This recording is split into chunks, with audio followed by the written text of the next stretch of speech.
from the willfully ignorant, the knowledge you won't get none. But don't get it twisted, I too was dumb and then some. Support a politician, sit back and then twiddle his thumbs, not understanding that you got your clothes and trust. They have no desire to save you.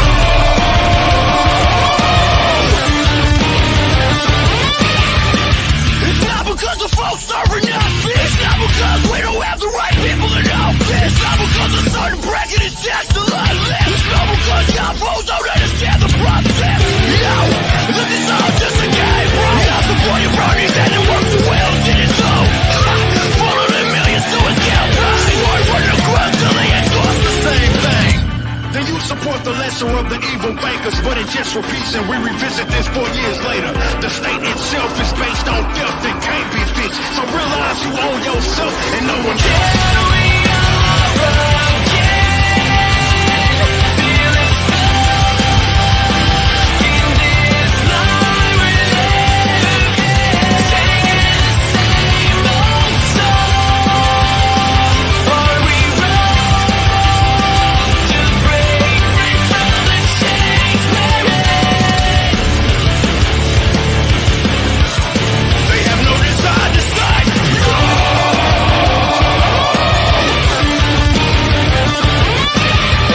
I do speak cordially, not metaphorically. I like to speak informally with honesty, yet horribly. Y'all often like to appeal to all of the authority. I step ahead of y'all, that's the reason I brought my bro with me. Right on the promises of politics is the runner, so I knew I better run ruling over myself, no lie, no I know. I have arrested reality and past in every possible time that every person is free. There was no way of stepping with pursuing non-aggression. Slavery's not the business of voters of what we're lacking. Right above me the cost of any original boss. Self-defense the only truth, it's just how they only boss.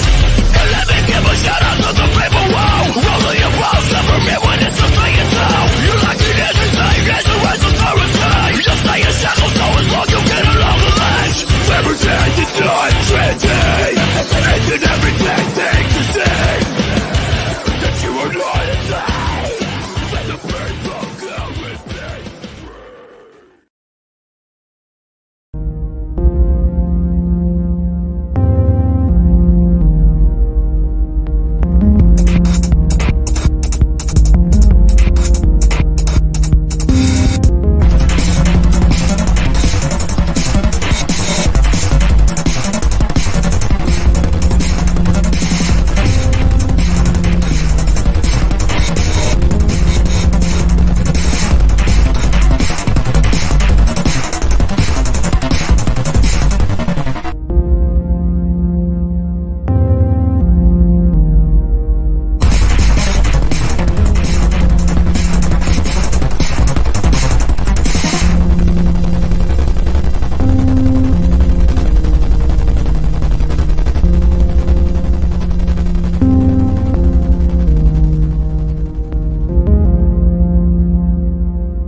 Well, good evening, everybody. Those who are tuning in live, this is the Daniel 3 Podcast, episode 90. Thanks for all you who are tuning in, whether it's live or whether it's on the audio feed or on YouTube after it posts. Appreciate you coming and watching. So we do some of the sponsors to start out with. As always, on this program, we advertise and pretty much exclusively drink Rabbit Eye Blueberry Wine. If Jesus was walking the earth today and turning water into wine, well, it would have to be Rabbit Eye Blueberry Wine, which you can get at rabbiteyewine.com. Support libertarian small business and get yourself some delicious blueberry wine. And it doesn't matter if you're someone who's into sweet wine or dry wine or anything in between. They got it in different flavors and variations, so you can get it to your exact taste and liking. Again, that's rabbiteyewine.com. So, other sponsor of the show is Sexton Inventive, and they're the ones who do my website. So, if you want to get any graphic design done or any kind of website or, really anything kind of in like that kind of category of sort of like just online sort of work done, definitely check them out. They do good work, good friends of mine over there at Sexton Inventive. And of course, the website is Daniel318.com. I'm kind of thinking about maybe changing the domain on that. So stay tuned if it does get changed. Or I'd probably keep. I don't know if I'd keep the old one or not. We'll see. A lot of changes going on lately, which if you've been watching the show, you know about a lot of the changes. So to recap, for those who haven't seen it, and just to remind those who have already, I have started a new podcast with the Libertarian Christian Institute, which I'm very excited about. Episode 2 actually just released on the podcatchers today, and episode 3 is coming out later this week, and then we'll kind of go to a regular weekly rotation. It's going to be every Wednesday. I think it's set to like 4 or 5 o'clock to release every Wednesday after we get another 2 out this week. They get the ball rolling. And so this podcast, has for a while kind of drifted away from being originally the Daniel 3 Biblical Anarchy podcast, and I kind of realized about 10 episodes in that was a little bit too much of a mouthful to say every time, and so I shortened it to the Daniel 3 podcast. Well, now the Biblical Anarchy podcast is its own podcast, part of the Christians for Liberty Network, which is a new project of the Libertarian Christian Institute to, increase sort of the diversity and outreach of LCI and to reach more people. So, it's funny. I remember when I had Doug on the show a few months ago, before all this happened, I remember asking him a question about what the diversity was like at the Libertarian Christian Institute, which, it was sort of a foreshadowing of things to come before either of us really. He might have been planning, already. He might have already had those plans in the work, but I didn't really have that idea in my head yet. So, but I'm very excited about this partnership, and I'm going to be plugging it probably every episode or most episodes for a while, because if you like this show and you like my perspective, or you like the kind of work that I've done in the past, this show is kind of going more in a direction of just sort of general live streaming, having panels on, and etc. And it's not going to exclusively focus on Christian anarchism or Christian libertarianism, although, of course, that's going to come up here and there.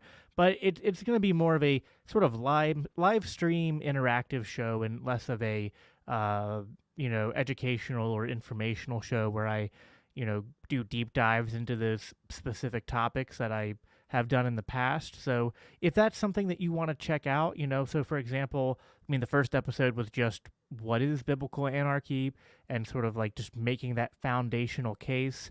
The episode that released today was about the temptation of control and how that relates to the first temptation in the garden, and also the temptation of Christ. And then later this week, I have an episode coming out on the Biblical Anarchy podcast with my good friend Liam McCollum, who is a contributor at the Libertarian Institute and antiwar.com. And we go into just the sort of the case for being anti-war from a Christian and biblical perspective, as well as sort of what's going on with Russia and Ukraine. Sorry, my allergies are bugging me a little bit, so just ignore me rubbing my nose a little bit here. And then next week's episode is going to be a beginning of a series on property rights and going into the Bible, and sort of doing a deep dive over multiple episodes, not all in a row. I'm going to space them out here and there in between other episodes, but it's going to be a continuing series on the economics of the Bible, really, biblical economics, what is normative in the Bible as far as what property rights are, where value comes from, how, we are supposed to interact with our neighbors when it comes to exchange and trade and all that. And that it definitely informs just in general how we are supposed to live at peace with all, and how that, definitely relates to libertarianism and anarchism as well. So a lot of cool stuff in the works. So if you want to go check that out, biblicalanarchypodcast.com. And you could also go to, I forget the name of the network. If you go to biblicalanarchypodcast.com, there will be a link also for the Christians for Liberty Network. I forget the exact link for the entire network, but there's a bunch of other podcasts that have released as well over on the Christians for Liberty Network. And so I definitely recommend going and checking those out as well, because we got a really great roster of people putting out different types of content, which should definitely be filling your feeds and your time to listen to podcasts and stuff, because it's just, we have people who are doing news sort of content. We have people who are going into, different types of Christian philosophy and theology and connecting that to libertarianism, and just a lot of people who are, and then we also have some episodes coming down the road on, kind of like roundtables where we all get together and talk. We just did one last week at Doug's house, or 2 weeks ago at Doug's house over around a bonfire, which was really good. So I'm really excited. Definitely go check that out, and you're not going to regret it. Trust me. So I think that's it as far as, as always, the wife says it better than her husband. My wife said in the comments, if you're going to fill your time, you might as well make it Christian-based. Very, very true. All right, so I got a couple things I wanted to go into tonight. So let me pull my phone up here. All right. And my phone doesn't recognize my face because I'm an alien or something like that. So obviously, one of the things, and as it says in the title, that I wanted to talk about was the recent events that happened in Colorado, and I'm not really up on the rules, by the way, as far as YouTube and stuff goes. I don't know if I'm allowed to say, what is in the title, SHOOTING. I don't even spelling it is allowed. I don't know if it is going to get me shadow banned or flagged or whatever. But I mean, I think anyone, if you don't know what happened, just, use your imagination or go to Google and just type in Colorado and nightclub. There was an act of violence that happened there. You can kind of use your imagination.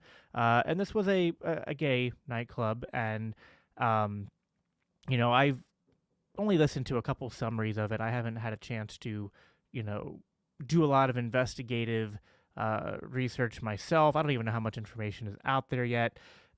We know the person was young.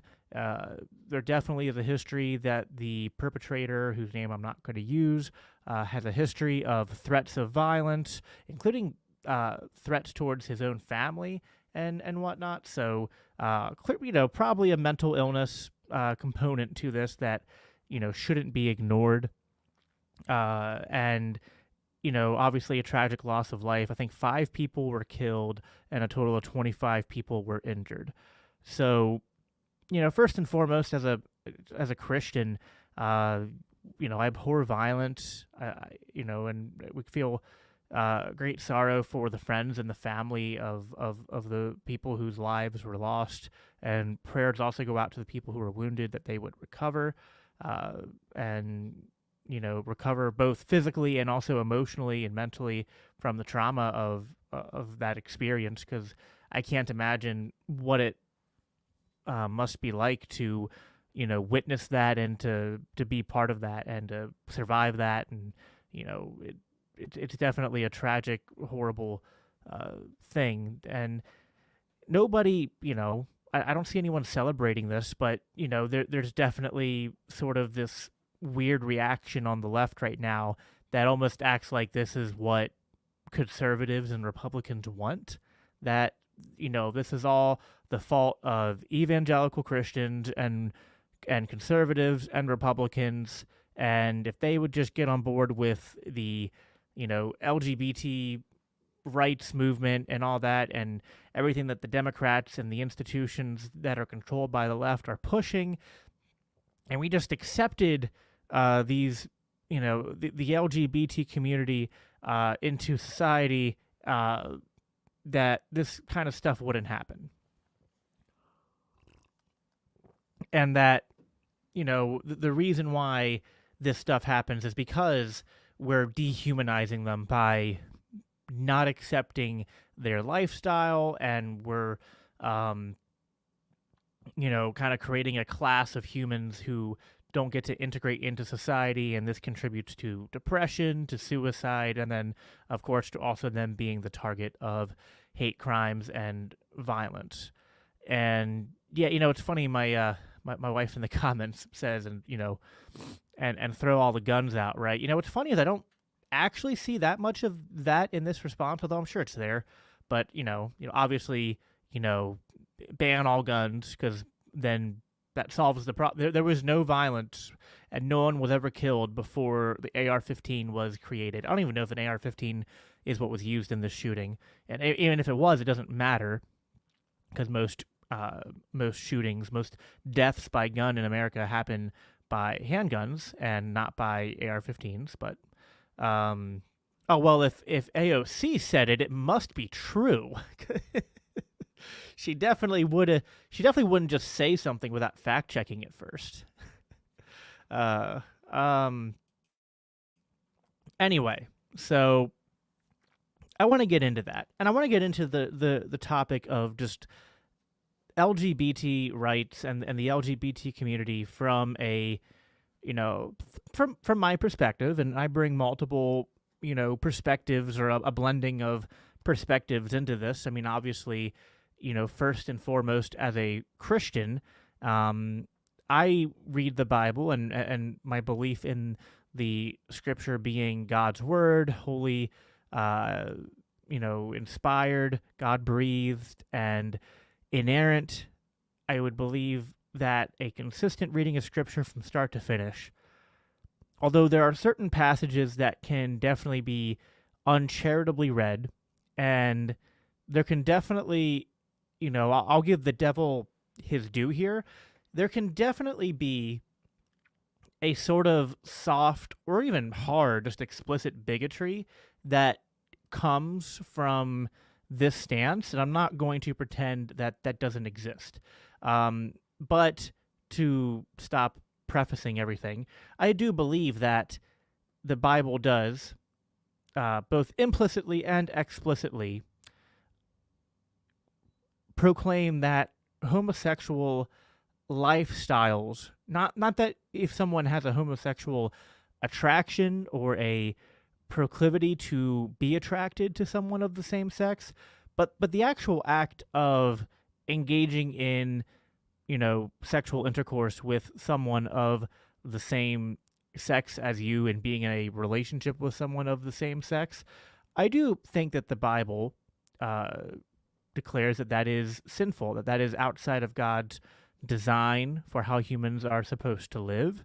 And it's one of the many types of sins that people commit, and there's nothing good about it, but there's nothing also especially or uniquely bad about homosexuality.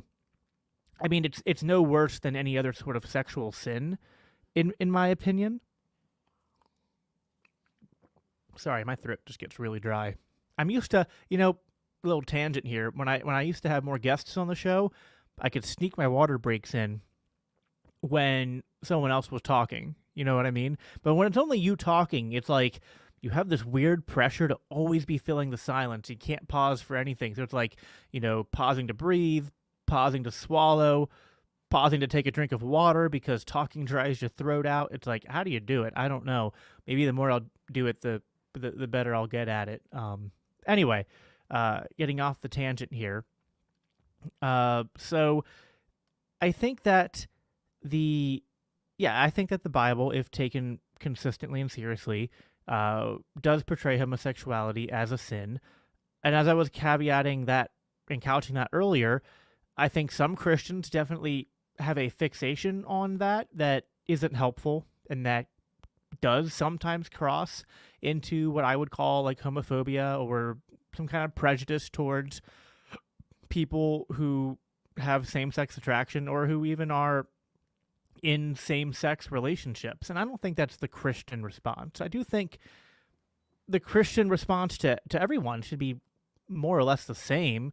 If someone's living in sin there might be certain things that you have a greater or lesser tolerance for. And I'm not saying everyone has to be friends with everybody or everyone has to reach out to everyone of every group or every type of person equally, but I do think that there's a slippery slope there for really condemning any type of behavior as sin and then engaging in a judgment of those people and thinking that you are better than them because you don't commit that sin. I think that applies to way more than just homosexuality. I think people can do this with alcoholics. I think people can do this with people who don't go to church. I think people can do this with people who watch pornography or people who gamble or people who, I don't know, you name it. Any type of sin can really fit the bill here. And there are people who just look at a different person's sin, like, and their struggle with that particular sin, and think that, oh well, my struggle with sin, maybe it's bad, but it's not as bad as that person's struggle with sin. And I don't think that is a Christian response, or a Christ-like response, so to speak. So that is definitely something that we need to be wary of as Christians when we're dealing with the LGBT community, is that we have to walk that line that Jesus walked so brilliantly between condemning the sin and calling people to repentance, but still meeting people where they're at and not avoiding the person, because really what the person needs is to be loved and to be led to Christ ultimately. And if we avoid these people, we're missing out on opportunities to do that. And, Jesus sometimes was accused of, because he ate with, remember the saying, he broke bread with sinners and prostitutes and tax collectors. And, my line's always like, well, the tax collectors, Jesus went too far on, right? But no, I do think that, in the same way that a hospital isn't going to be filled with healthy people, a church isn't going to be filled with people who don't have their own struggles with sin. And if we're supposed to be going out there and being salt and light in the world and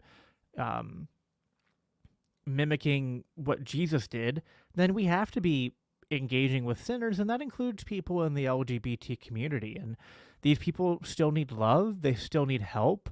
We shouldn't be begrudging or slow to give charity or acts of aid or acts of love or acts of prayer, acts of service to anyone just because of their sexual orientation or lifestyle, even if it's sinful, because, Jesus loved us first the way we were in our sin, and we're called to do the same. And although we want to stand on the truth, right? And we want to call out sin for what it is and not dilute the truth, and we do want to call people to repentance, there's a way you can do that in a loving, gentle spirit that's not, that's doing it in a Christ-like fashion where you're not couching everything you do in browbeating them with the need to repent. I think, for the most part, people's own internal conscience and the Holy Spirit can do the act of convicting people of their sin without us having to browbeat them with it. That said, although I acknowledge the slippery slope there, like I said, there is a problem when you kind of scale this out from like a individual level and how we treat individuals to how do we respond to what's going on in the culture. And when we look at the broader LGBT movement and we see sort of the push to normalize these certain behaviors, especially to children, but also just in all sorts of media and whatnot, whether it's TV shows, movies, books, etc. And when I say normalize, I mean it's one thing to, act like it'd be maybe silly to suggest that all of our books and media and whatnot should just like pretend LGBT people don't exist. But at the same time, there's been an overcorrection there. where it's like every movie and every TV show and comic and whatever has to meet these diversity quotas, and it's like if you don't have a black, trans, queer, uh, asexual, whatever superhero in your roster, then you're, not a true ally or something like that. So I definitely think there's a little bit of, and then when the stuff gets pushed on children, it definitely becomes especially a problem. And I'm sensitive to, I guess you could say, both sides of the conversation here, because I do see a need to, as a Christian, not dehumanize people, but I also see an important need from a Christian perspective to push back against things in culture that are seeking to promote lifestyles that not only do I think are sinful, I think they're bad for society. And I think this is where, sometimes in my libertarian circles, there tends to be a little bit of confusion. And pausing for a water break. Sorry. I feel like drinking water is awkward. Like when I watch Dave Smith vapes in between takes and stuff, and I don't know, it's okay when he does it, but when I do it, I feel like I don't know, I feel like it's distracting. If it is, I don't know, too bad. So yeah, I think there's a lot of moving parts here, and I've engaged in some conversations recently on Twitter that I kind of had to just punt the ball on, because it was like, listen, this is just too complicated to try to hash out on Twitter, because, even if someone's being charitable, and not everyone was being charitable on Twitter, there were some people who were just trying to take the worst possible interpretation of the things I was saying. And so, I think that when it comes to, like, let's start with gay marriage, right?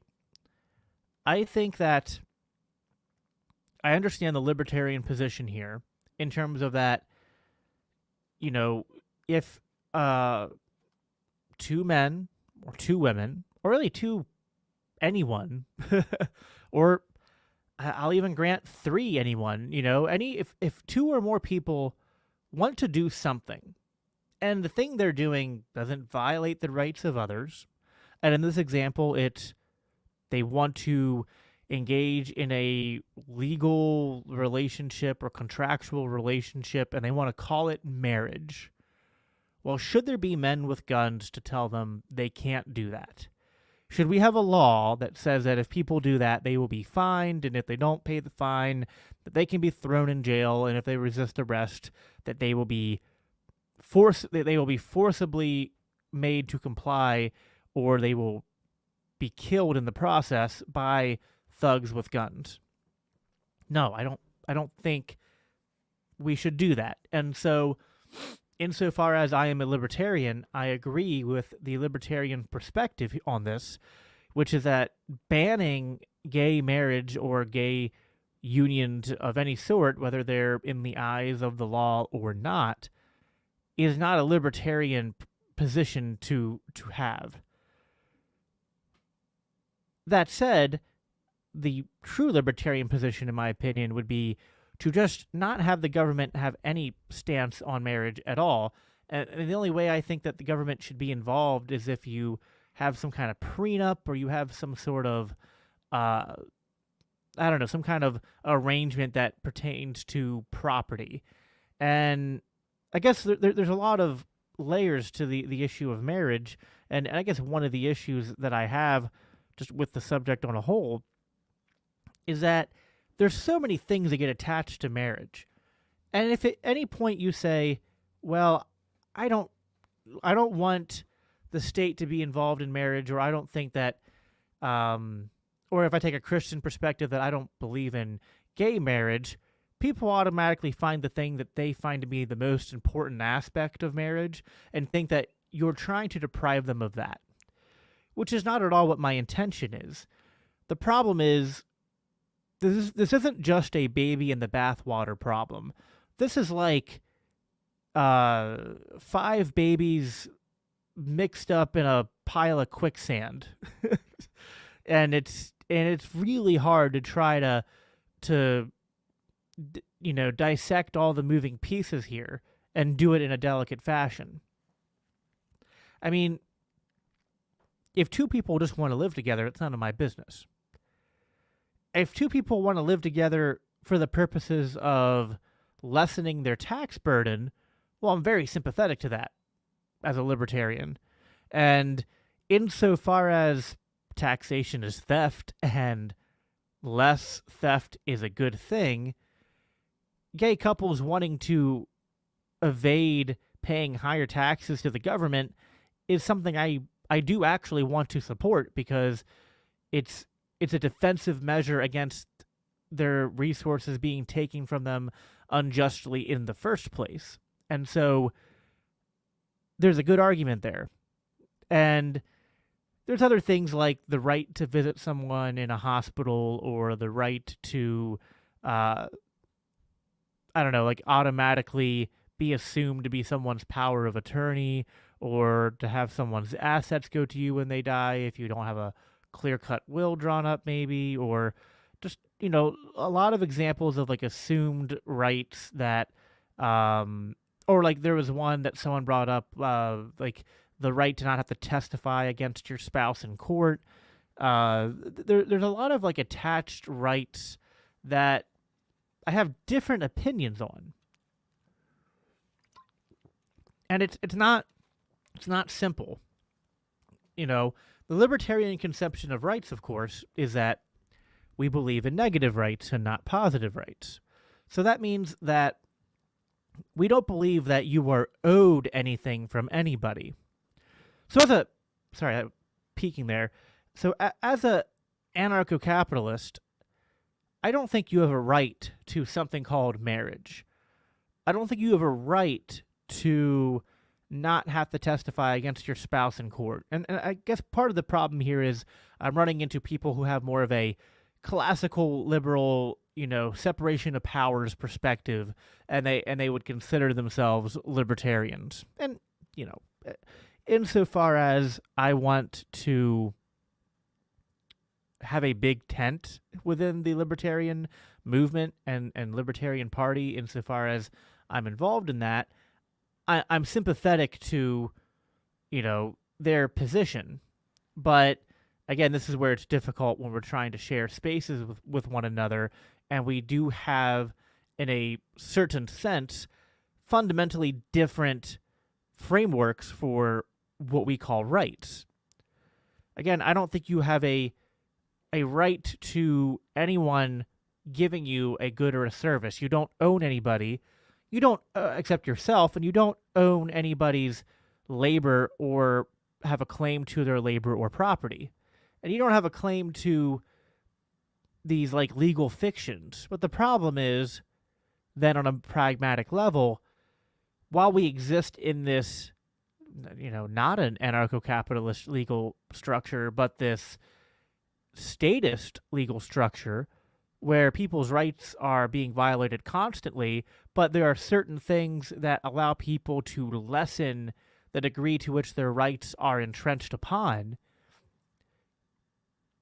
Ultimately, where the baby in the bathwater, or the quicksand, as I alluded to, where they get separated is that there's a legal and material sort of like minutia or level of analysis here, where on most of the time I'm going to side with the libertarian position and advocating for the greatest protection of rights, or the lowest amount of rights being violated.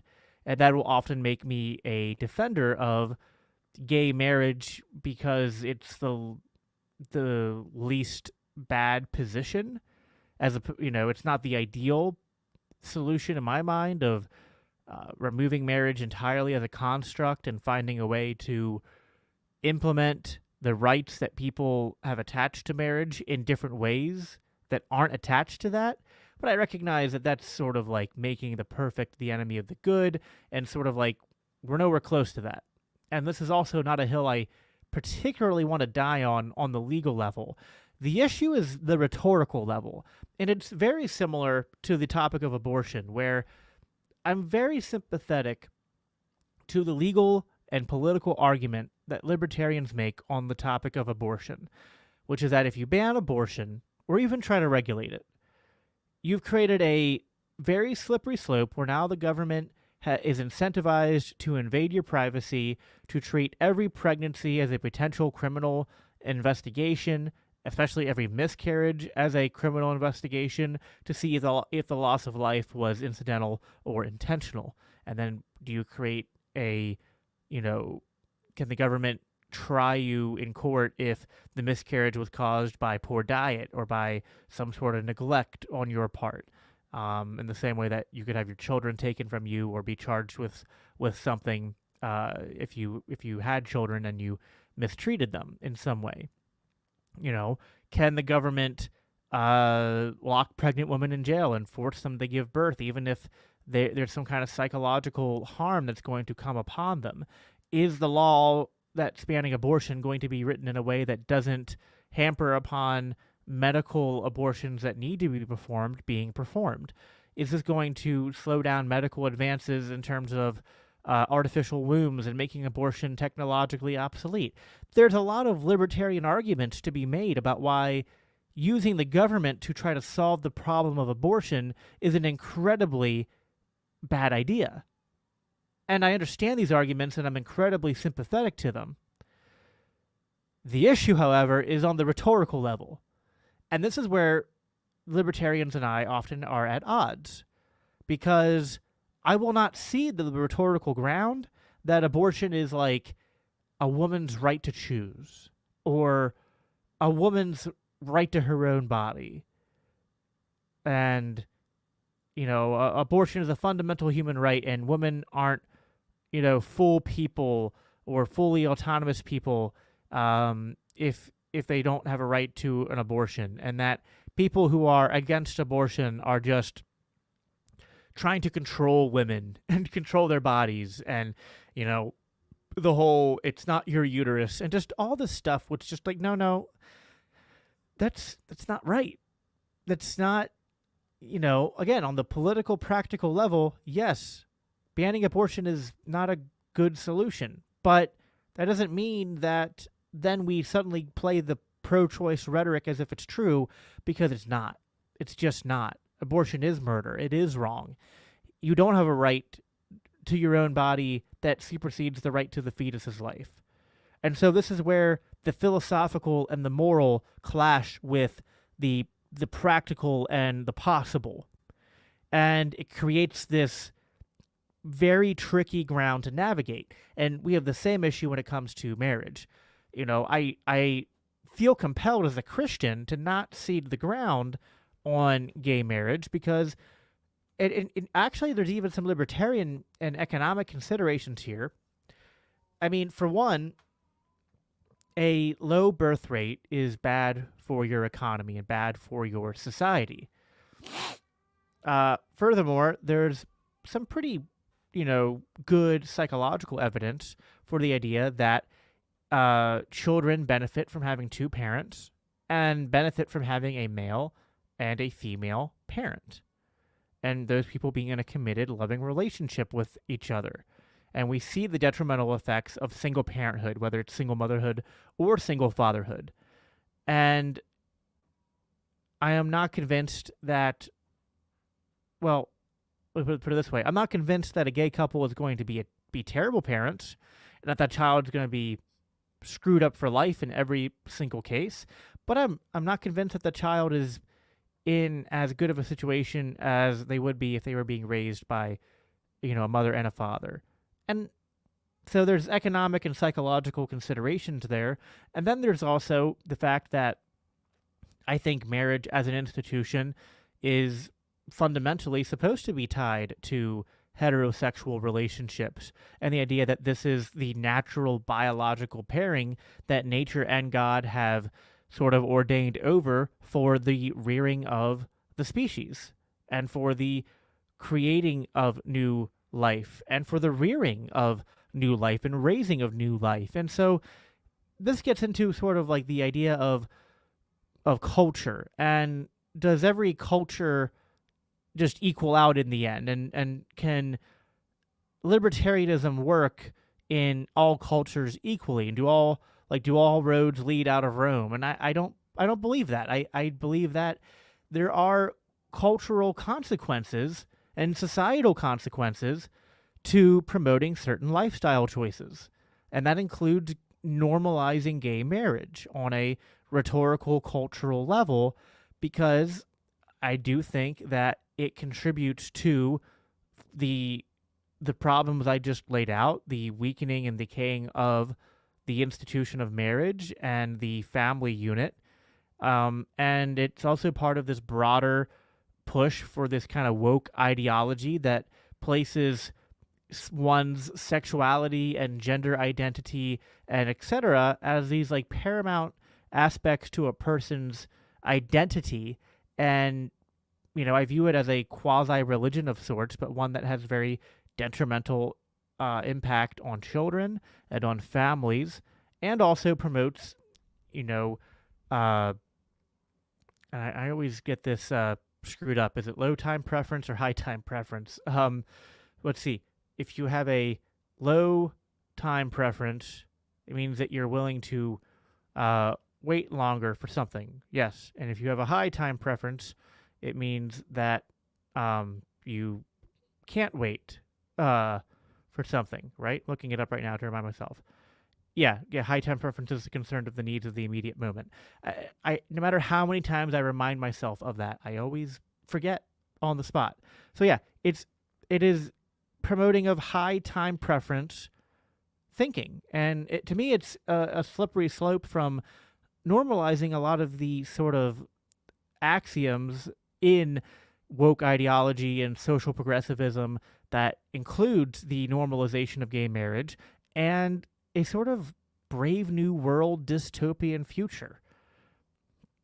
I don't think that you can make libertarianism work in that kind of culture. Now, people will hear that and immediately jump to insane conclusions like, well, then you must be a Christian nationalist or a dominionist because you want to impose Christianity on people through the state. It's like, well, no, that's also bogus. That's also just immediately falling into binary thinking and uncharitable interpretation.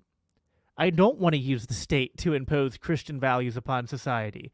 For one, it is not a Christian value to impose Christian values by the sword. And I kind of have a whole podcast about how we shouldn't do that. So it's kind of just like hilariously dumb to accuse me of, running a podcast called Biblical Anarchy, and also that I want to be a Christian nationalist and wield the sword to impose Christianity on people. It's like, no, that's silly. And anyone who's listened to me talk for more than 10 minutes at any point knows that that's not true about me. But it is funny because I know Christian nationalists, I know theonomists, I know the hardcore Hoppians, and while maybe sometimes we can be friends in the same way that I can be friends with anyone who disagrees with me. I have friends who consider themselves woke. I have friends who are Muslim. I have friends who are atheists. And I have some friends who would consider themselves theonomists or Christian nationalists. And, there are obviously some things we agree on because we're both, if we're Christians, we'll agree on certain Christian things. Some Christian theonomists are actually fans of Austrian economics, and so they understand economics a little bit. But they get the Bible all wrong when it comes to civil governance and the role of the sword as it's taught in the Bible. Now, I don't hate these people and I don't demonize these people and I don't completely dissociate from them, but I do strongly disagree with them and they know it. And although I have some friends in those crowds, there's a lot of people who are in those crowds who just write me off and call me a leftist because I'm okay with leftists subverting society because I'm not in favor of wielding the sword against them. So it's crazy. I get Hoppians calling me leftists and the leftists calling me a Nazi. It's like, okay, you guys fight it out and let me know which one I am, please. Or maybe I'll just continue to know that I'm neither of those. Anyway, yeah, it's just completely crazy to immediately jump to someone who wants to defend a more Christian traditional view of marriage rhetorically and automatically assume statist intentions upon their part. I don't want to impose those things by the state. I want to influence culture to normalize those things. But this leads to then what happened in Colorado, the shooting at this nightclub, because there are some people who would still accuse me of being a fascist or dominionist, because even to try to influence the culture without the state to denormalize these lifestyles is to dehumanize these people and to promote the sort of hatred that leads to these shootings happening in the first place. That's basically the line of argument that you're seeing all over Twitter and all over social media. And I have a problem with that as well. For one, I think that it's cherry picking, because to act like there's a rise only in violence against LGBT people is to just put blinders on to the fact that just violent crime is on a rise, period, in a lot of different areas and communities. I mean, if we're going to play identity politics, which I don't want to play that, but that's the game the left's playing, so I'm going to, just in a hypothetical sense here, meet them, play fire with fire for a bit. In again, on an intellectual level, church shootings are up like 50% or more, depending on what studies you look at, since like 2016. There was like a 40% jump from like 2014 to 2018, and then another big jump from 2018 to present. But it's also, just very coincidentally hard to find data on this on Google compared to violence committed towards other groups. But if you go and find the places who were counting up all of the underreported stories of shootings happening at churches or mosques or temples or other religious institutions, they're on the rise. The only times that the church shootings get listed are when there's an armed person in the church who stops the shooter, and even those are kind of suppressed a little bit, but they get a bit more attention because it involves, guns and people using guns defensively. But yeah, there's a rise in violence in all sorts of places right now. It's not good. We should obviously oppose violence and shooting, no matter who it's being done to. And while, like I said at the beginning of this episode, I can definitely acknowledge that some people, when they say, being gay is a sin, will take that to too far a level. But just acknowledge that anyone can do that with anything. There are some people who hate Muslims so much that they shoot up mosques, and there are some people who hate Judaism so much that they shoot up temples. There are some people who dislike Christians or conservatives so much that they do violence against them. I mean, what about when Rand Paul was attacked? Was at a baseball game, years ago? Well, what about all these church shootings? What about the threats that are made? As much as I don't like someone like Donald Trump, when you see some of the people on the left and how they talk about wanting to cause physical harm to him and his supporters, it's like, and then they're like, stop dehumanizing trans people or gay people because you're killing us. It's just like, it's the pot calling the kettle black. And none of this is good. This is all just violence begetting violence and hatred begetting hatred. And I'm not on either side of that game. I'm just saying that, both sides are kind of unwilling to hear the other one out. I'm willing to, give the devil its due that there's some amount of dehumanization towards LGBT people that leads to probably, it's one factor among many in terms of the violence that group of people have to be on the receiving end, but it's not limited to just them. Intolerance and bigotry and the propensity for people to do violence towards people that they have an intolerance to is not a uniquely right-wing or Christian or conservative phenomena. And that is the main pushback that needs to be given here. Because Otherwise, we're just continuing to play these self-destructive identity politics games, and we're not going to get anywhere. So yeah, I mean, I think my point is pretty clear there. We should obviously treat people as individuals and do our best to not collectivize people and to not collectivize groups of people. As Christians, we should seek to love people. And we can call out people's sin and still love them. Now, there are some Christians who need to hear that, and they need to hear and we can still love them. But there's people on the left who need to hear that we can love them and still condemn their sin and call them to repentance. These two things are not mutually exclusive.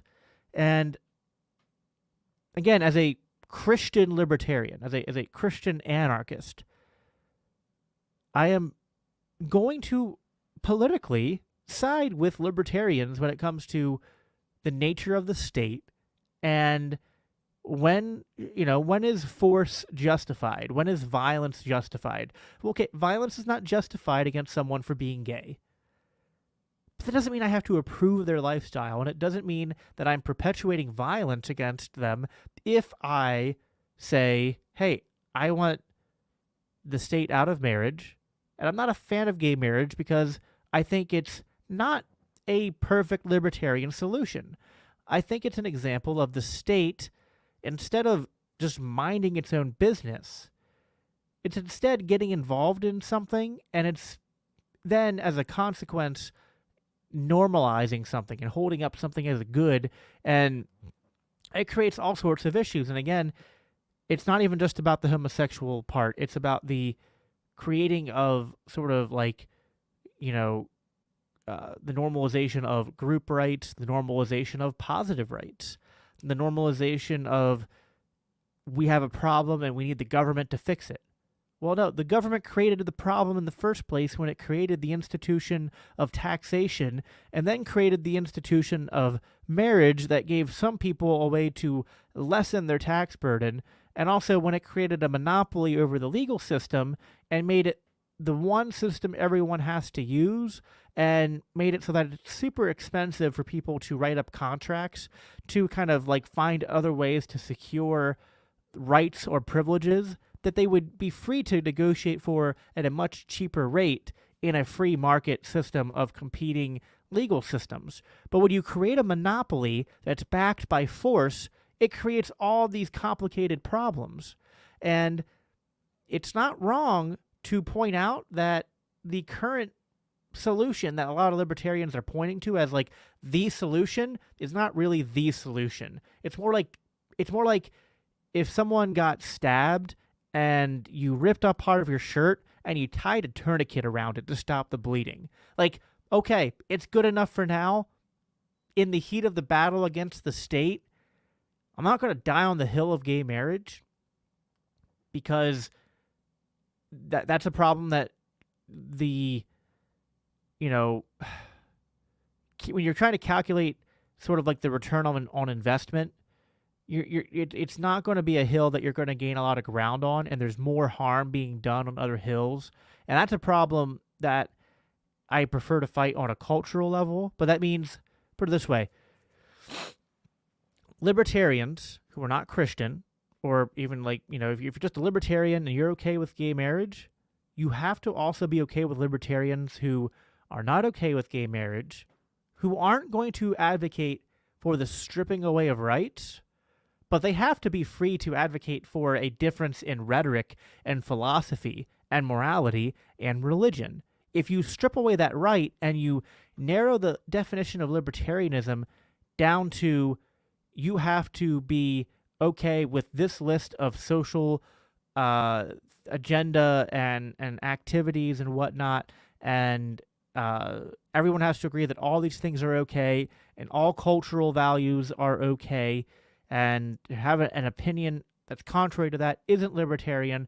Not only is that hurting the libertarian movement, but because you're gatekeeping and whatnot, but to me, I mean, it's a lot of things. It's gatekeeping. It's also just naive about how these behaviors would work in a actual free society. And all the other side effects I listed, like again, the big thing being normalizing the government being the solution rather than, I don't know, as an anarchist, I'm kind of a bit more interested in normalizing the idea of government being the problem. So, and the solution to government problems being the government just doesn't jive with me. And it doesn't jive with me for Christian and for anarchist reasons. So, I don't know. Let me know if you disagree with me, and if you disagree with me, that's fine. But let me know if, is that a completely crazy, irrational, unreconcilable position with libertarianism? Because if that's your position, I think you're wrong. If you think my position is at least compatible with libertarianism, but you just think I'm wrong because you don't have the same cultural views I have, that's fine. We can agree to disagree. We can be good allies and work together on the issues that we agree on. But again, I think that the other consequence too is the more that we gatekeep and sort of insist that we all have the same point of view on this within libertarian circles, we're also promoting the same rhetoric that identity politics rhetoric that would say that this recent shooting was caused by conservatives and Christians who don't agree with gay marriage. It's that would be like me saying atheists cause church shootings. Now, some people who shoot up churches are probably atheists, but I wouldn't blame the entirety of the atheist population for promoting such hatred against Christians that all of the church shootings that happen are because of that. Let's be clear about something. The vast majority of shootings are gang related and in cities, and usually drug, related to the war on drugs and police or rival gangs fighting. But then if we take that out of the equation, the rest of the shootings that happen are family members shooting each other, and then people who have a severe undiagnosed mental illness going on a killing spree. And yes, then there are outliers to those categories, of course. But we have to stop giving into the knee-jerk temptation to sensationalize things as if, oh, well, a gay person was shot, and that's because there are people who are Christians who don't agree with homosexuality. And that's how we get to crazy ideas like speech is violence, and disagreeing with people and having a contrary opinion is violence. And you know what? If we want to talk about having a more libertarian society, the more that we give into rhetoric that normalizes the idea that disagreements lead to violence, that sort of undercuts libertarian philosophy. Because if we can't disagree without violence, then libertarianism has no hope of working at all. So either you don't believe in libertarianism, or if you do, then you have to agree with the fact that in a free society, people will disagree, and they will either agree to disagree and live with each other, or they will have freedom of association and live apart from each other, but even then probably associate on different levels like free trade and etc. So anyway, I'm coming up on an hour, and I told my wife I was going to keep this to an hour so that we could spend some time together tonight. But I appreciate you all for tuning in and watching and listening to me rant. So I'm going to cut it off there. I hope this makes some sense. If you agree with me, please comment or like the video, share it. If you're listening on the audio, if you leave a review and stuff, that would be immensely helpful in helping to get the podcast out to more people. Again, check out biblicalanarchypodcast.com and check out the other podcast that just launched with the Libertarian Christian Institute. I think you're going to love it. And if you want to support the show, the two ways to do that. One, I really want to encourage people to go and donate to the Libertarian Christian Institute and let them know that you discovered them and are donating because you came through watching the show. That lets them know that I sent you there, and that helps, with just increasing the sort of reach that I can have, and helps support me in my efforts to keep putting out content on both podcasts. Alternatively, if you want to support me more directly, that's fine too. I do have a Patreon, patreon.com/biblical anarchy. You can join for as little as $3 a month, and you get some pretty amazing perks for doing that. And then there's other tiers and stuff that you can do where you'll get like a t-shirt, or you'll get into a private Discord group with me. You'll be able to suggest certain shows or come on the show. And if you're out there and you have a product that you want to sponsor, my sponsorship rates are pretty reasonable. It's $15 a month for 2 episodes a month of getting sponsored, or you can pay for more episodes above that as well if you want. So yeah, if you want to contribute to the show in any of those ways, it's always appreciated. And even if you can't, if you just like this video and share it, help increase its exposure, that it helps a lot as well. So I appreciate you all for watching, and we will talk again next week. Have a good night.